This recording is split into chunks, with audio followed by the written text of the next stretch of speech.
Hello everyone, welcome to Let's Discover It. This is Arya Singh and today we will discuss about a major topic of class 8th science NCERT, that is what causes an earthquake. Okay, what cause an earthquake. तो ये जो heading है, ठीक है, heading को आप ध्यान से देखिए और यहाँ पे आप देख सकते हो जो मेजर थिंग है हमारे पास वो है कि अर्थक्वेक, जो हमने पिछले वीडियो में भी क्लियर किया था। तो ये जो अर्थक्वेक है आप बोलोगे पीछा नहीं छोड़ रहा है, देखिए ये क्या है।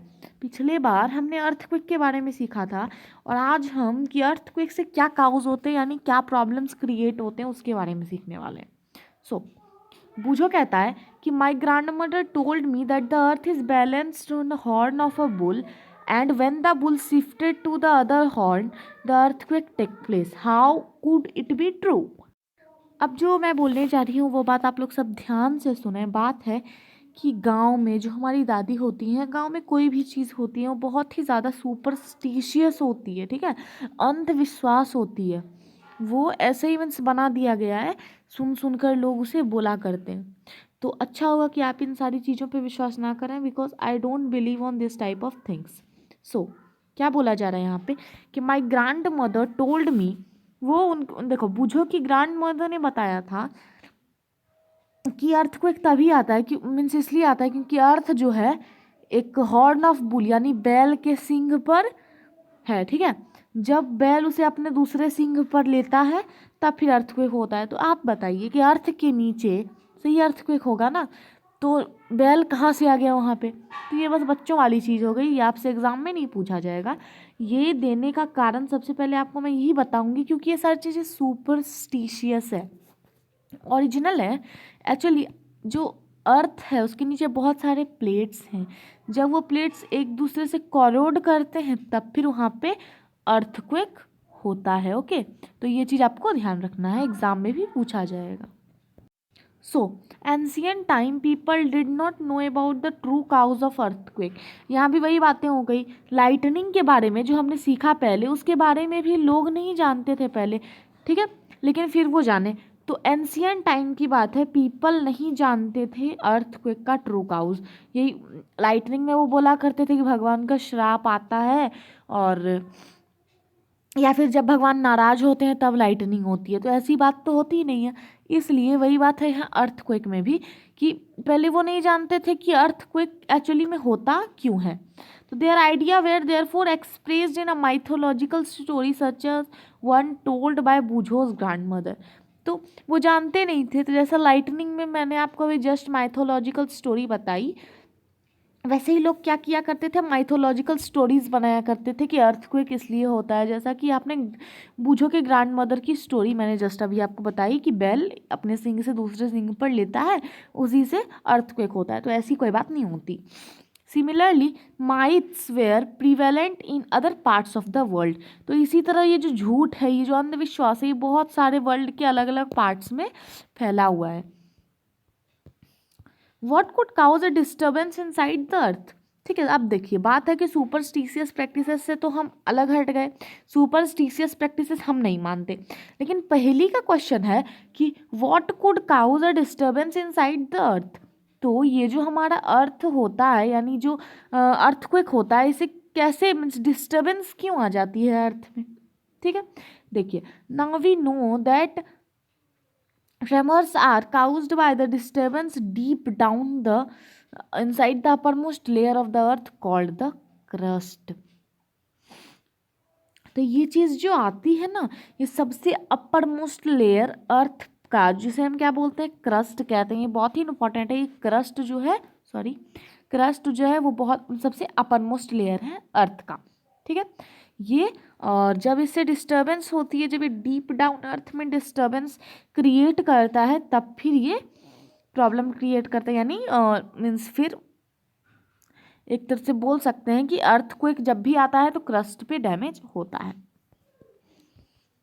ये है आपका अर्थ का एक फिगर जिसमें आपको क्रस्ट, मेंटल और कोर दिखाया गया है। कोर में जो ये वाला पार्ट है, इसमें आपकी टू टाइप्स के आते हैं। एक होता है आपका जो अंदर में है, इसे कहते हैं हम इनर कोर, और बाहर में जो है ये वाला पार्ट, इसे हम कहते हैं outer core. Okay, so structure of an earth, यहाँ पे स्ट्रक्चर आपको एक अर्थ का दिखाया गया है। The outermost layer of the earth is not in one piece. तो जो आउटर मोस्ट लेयर है हमारे अर्थ का वो एक पीस में नहीं है, वो फ्रेगमेंट है यानी टूटा हुआ है। ठीक है, ये है वन पीस और इसी को जब हम ऐसे ऐसे कर देते हो तो ये क्या है, फ्रेगमेंट है, यानी ये टूटा हुआ है, अलग अलग पीसेस में डिवाइडेड है, आप देख सकते हैं। These plates are in continual motion when they brush past on another, और plate goes under another due to collision. देखिए, ये जो एक्चुअली प्लेट्स होते हैं ये शांत नहीं रहते, फ्रेगमेंट होते हैं। मैंने भी आपको जस्ट बताया ये क्या होते हैं, ये टूटे हुए होते हैं, जॉइंट नहीं होते हैं, ये फ्रेगमेंट होते हैं। उसी की वजह से क्या होता है, ये मूव करते हैं, एक दूसरे से टकराते हैं, फिर यहाँ पे करोड होता है, कॉलिशन होता है, यानी मिल जाते हैं, ये कॉलिडिंग होता है। कॉरोडिंग अलग वर्ड है, कॉलिडिंग अलग वर्ड है। तो कॉलिडिंग होता है यानी वो टकराते हैं और कुछ ऐसा यहाँ पे होता है, और फिर यहाँ पे होता है हमारा earthquake. It is the disturbance that shows up as the earthquake on the surface of the earth. यहाँ पे जो आपको एक पिक्चर है, ये आपको ब्रशिंग अप का क्या हो रहा है, देखिए यहाँ पे ब्रशिंग अप का मतलब होता है घिसना। ठीक है, कोई भी चीज़ जब घिसती है, देखिए यहाँ पे जैसे कि आप देख रहे हैं ये एक दूसरे से टकरा रहा है। ठीक है, कॉरोड यानी मिल नहीं गया लेकिन टकरा रहा है, एक दूसरे से ब्रश हो रहा है, और यहाँ पे कॉलिडिंग हो रहा है यानी मिल गया। इसी की वजह से क्या होता है, हमारा हमारा नेचुरल फेनोमेनन अर्थक्वेक आता है, जो बहुत जगह को डिस्टर्ब करता है, बहुत सारी बिल्डिंग्स गिरा देता है, बहुत सारे हाउसेस गिर जाते हैं और बहुत सारी प्रॉब्लम्स क्रिएट होती हैं। Yeah. If scientists know so much about earthquake, can they also predict where the next one will strike? तो जो साइंटिस्ट हैं वो अगर इतना जान गए हैं अर्थक्वेक के बारे में, तो वो ये भी बता सकते हैं कि अगला अर्थक्वेक कहाँ आने वाला है। तो ऐसा हो गया है आज। Although we know for some sure that what causes an earthquake, it is not yet possible to predict when or where the next earthquake might occur। ठीक है, ये देखिए ऐसा नहीं हो रहा है। देखिए यहाँ पे क्या, जो आपके एनसीईआरटी क्लास 8th में लिखा हुआ है उसके अकॉर्डिंग मैं अभी आपको बता रही हूँ कि we know for sure that what cause of an earthquake. हम इसके बारे में तो जान चुके हैं कि अर्थक्वेक क्यों काउज होता है, लेकिन it is not yet possible to predict, लेकिन हम इसे अवॉइड नहीं कर सकते। व्हेन और where the next earthquake might occur, तो दूसरा अगला अर्थक्वेक कहाँ, कैसा, कितना भयंकर आएगा, इसके बारे में हम अब नहीं पता लगा सकते। देखिए, I read somewhere that undergo explosion could also cause tremors। tremors मतलब होता है जब अर्थ बहुत ही ज़्यादा हिलता है ना, तब उसे बोलते हैं। तो जो पहेली है, इसने कहीं पढ़ा था कि जो अंडरग्राउंड एक्सप्लोशन होता है, यानी बुरादा वगैरह जो फटता है, वो जो साउंड निकलती है, कोई भी चीज़ जो एक्सप्लोज होता है वो काउज करता है ट्रेमर्स, यानी अर्थ उसके कारण भी हिलती है। Tremors on the earth can also be caused when a volcanic erupt. तो ये जो ट्रेमर्स होता है ये अर्थ पे तब भी काउज होता है जब वॉल्केनो जो है वो इरप्ट करता है, और ए मेटेरॉय हिट्स द अर्थ, और एक कोई अगर बड़ा सा मेटेरॉय आपके अर्थ को हिट कर दे तब भी एक होता है। और under go nuclear explosion is carried out, और जब अंदर में न्यूक्लियर एक्सप्लोशन होता है तब, यानी न्यूक्लियर रिएक्शन न्यूक्लियर होता है एक्चुअली। इसके बारे में आप हायर क्लासेस में पढ़ोगे, जो आपकी ज्योग्राफी आएगी ना अगला वीडियो, उसमें आप अच्छे से पढ़ लोगे। However most earthquake are caused by the movement of earth plates. तो बहुत सारे अर्थक्वेक जो होते हैं वो काउज होते हैं, जो मूवमेंट होता है अर्थ प्लेट्स का, उसके कारण ये काउज होते हैं। Earthquake are caused by the movement of the plates, मैंने बताया। Boundaries of the plates are the weak zone where earthquake are more likely to occurs. तो ये जो प्लेट जहाँ टकराएंगे उसका जो किनारा होगा वहाँ पे ज़्यादा डिस्ट्रक्शन होगी, वहाँ पे ज़्यादा प्रॉब्लम्स क्रिएट होगी, इसलिए उस रीजन्स को हम कहते हैं फॉल्ट या फिर सिस्मिक जोन, जहाँ पे मोर लाइकली हम ये अंदाज़ा लगाते हैं कि ये प्लेटिक जोन है, तो यहाँ पे ये वीक जोन है, ये सिस्मिक जोन है, ये फॉल्ट जोन है, इससे यहाँ पे अर्थक्वेक जब भी आएगी तो यहाँ डिस्ट्रक्शन ज़्यादा होगा। तो the weak zone are also known as seismic और फॉल्ट जोन। इसी वीक जोन को हम सिस्मिक जोन और फॉल्ट जोन के नाम से भी जानते हैं। अब ये क्वेश्चन बहुत ही इंपॉर्टेंट है कि फॉल्ट जोन क्या होता है, आपको याद रखना है। और फिर एक चीज़ और इम्पॉर्टेंट है कि इंडिया में जो बहुत सारे एरिया हैं जो थ्रेटेंड है, यानी पूरा एक तरह से बोल सकते हैं एक तरह से सफ़र कर रहे हैं बहुत सालों से, या फिर जिसे हम फॉल्ट जोन बोलते हैं हमारे यहाँ, जो बहुत ज़्यादा थ्रेटेंड है, यानी जो सोर्स है जहाँ पे ज़्यादातर जो है अर्थक्वेक आता है, वो जगह है हमारे, यानी इसे हम सिस्मिक जोन भी कह सकते हैं। वो है हमारा Kashmir, western and central Himalayas. Kashmir में ये प्रॉब्लम होती है, वेस्टर्न और सेंट्रल हिमालय में ये प्रॉब्लम्स होती है, और नॉर्थ ईस्ट पूरा ले लीजिए, रन ऑफ कच्छ जो है हमारा गुजरात वाला एरिया, वहाँ पे राजस्थान, इंडो गैंगेटिक प्लेन्स जो हैं, और कुछ साउथ इंडिया का जो पार्ट है, ये एक तरह से बोल सकते हैं डेंजर जोन है। क्यों ये डेंजर जोन है? क्योंकि यहाँ पे ज़्यादातर जो एक तरह से बोल सकते हैं कि जो अर्थक्वेक होते हैं वो लाइकली आते हैं, क्योंकि ये फॉल्ट जोन है। ये तिब्बतियन प्लेट है, ये माउंट एवरेस्ट है, यहाँ पे आप देख सकते हैं। ये यूरेशियन प्लेट यहाँ पे हमारा पड़ता है। ये सारी जगह आप मैप पे देखोगे तो आपको अच्छे से याद हो जाएगा। The power of an earthquake is expressed in term of magnitude on a scale called the Richter scale। अब देखिए, जो पावर होता है, यानी अर्थक्वेक कितने पावर का आया, वो कितनी सारी चीज़ें डिस्ट्रक्ट कर सकता था, ये सारी जो पावर हैं, जो इसका फोर्स है, इसे हम एक स्केल पर नापते हैं, जिसे हम बोलते हैं Richter scale. Really destruction earthquake have magnitude higher more than 7 on the Richter scale. अगर जो 7, बहुत सारे वहाँ पे फोर्स होते हैं, अगर 7 जो है, 7 से ज़्यादा का अर्थक्वेक आता है तो बहुत ही ज़्यादा वहाँ का जो जगह है वो पूरा बर्बाद हो जाता है। भुज और कश्मीर में जो अर्थक्वेक आया था वो 7.5 का था, तो वो थोड़ा सा ज़्यादा डिस्ट्रक्शन हुआ होगा, क्योंकि 7 से ज़्यादा है 0.5। चलिए, अब ये सिस्मोग्राफ क्या होता है? ये रिएक्टर स्केल एक ऐसा स्केल है जिससे हम अर्थक्वेक की जो मैग्नीट्यूड होती है उसे हम एक्सप्रेस करते हैं। ये हम समझ गए। और अब हम क्या देख रहे हैं, देखेंगे, अब हम देखेंगे ये सिस्मोग्राफ क्या होता है।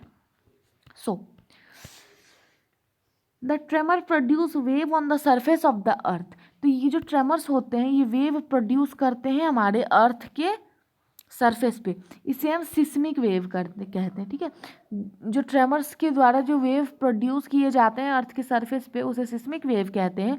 और इस वेव्स को जो रिकॉर्ड, वो इंस्ट्रूमेंट जो सिस्मिक वेव्स को रिकॉर्ड करता है उसे हम सिस्मोग्राफ बोलते हैं। क्या बोलते हैं? सिस्मोग्राफ।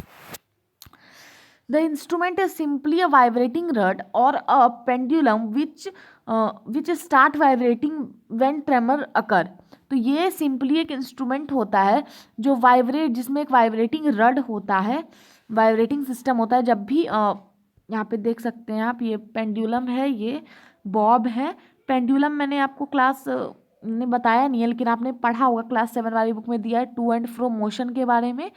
ठीक है, टू और फ्रो मोशन, फोर्स और प्रेशर वाला चैप्टर क्लास 7 साइंस एनसीईआरटी में आप खोजोगे, आपको सारी जानकारी मिल जाएगी टू एंड फ्रो मोशन का। नहीं तो यू हैव टू कमेंट में, I will make a video on it.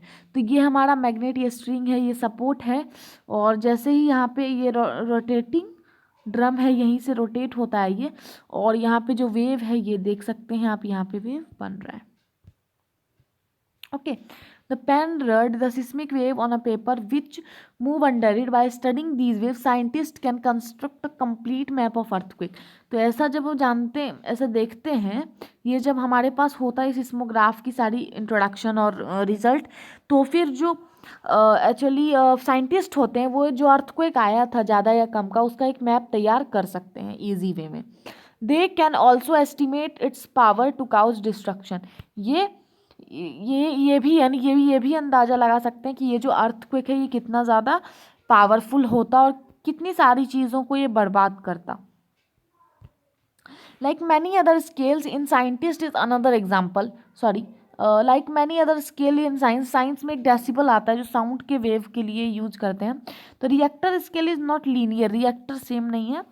This means, reactor का मतलब ये होता है earthquake of magnitude 6 does not have 1.5 time the destruction energy of earthquake of magnitude 4। In fact, an increase of 2 in magnitude means 1000 more destruction energy. Therefore, an earthquake is magnitude 6 has 1000 times more destruction energy than an earthquake of magnitude 4। देखिए यहाँ पे क्या बोला जा रहा है, यहाँ पे बस इतनी इंपॉर्टेंट चीज़ है कि हम बोलते हैं ना कि 7 से ज़्यादा होगा, तो आप बोलोगे 7 से क्या होगा, 7 तो कोई नहीं है, 10 से भी कम है, ये क्या डिस्ट्रक्शन करेगा। तो ये बता दें कि 7 के बजाय अगर 9 जाता है ना ये, तो ये 1000 टाइम ज़्यादा डिस्ट्रक्शन कर सकता है उस प्लेस पे। ठीक है, यही चीज़ यहाँ पे बताई गई है।